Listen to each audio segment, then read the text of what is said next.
আল্লাহ তাআলা কোরআনে বলেন, ফাওয়াইলুল লিমা ইউরিদ। আল্লাহ যা চাই তাই করেন।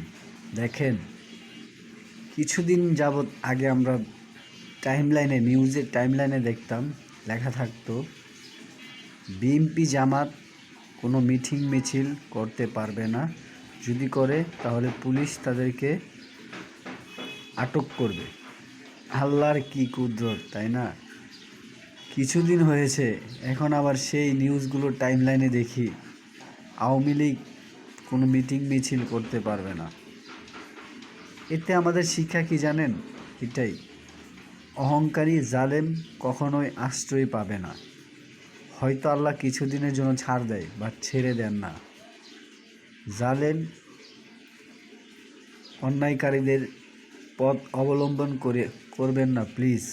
আল্লাহকে ভয় করেন এবং তাহার রাসূলের আনুগত্য করেন। আমার কথাগুলোর কারণে আপনি কষ্ট পাবেন না প্লিজ।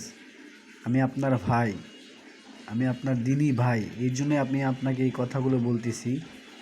জালেমদের অন্তর্ভুক্ত হইয়েন না, তাহলে আল্লাহ আপনাকে ধ্বংস করে দিবে। মুমিনদের অন্তর্ভুক্ত হন, ওমরের মতো শাসন হন আপনি, আমি আপনাকে ভালোবাসবো।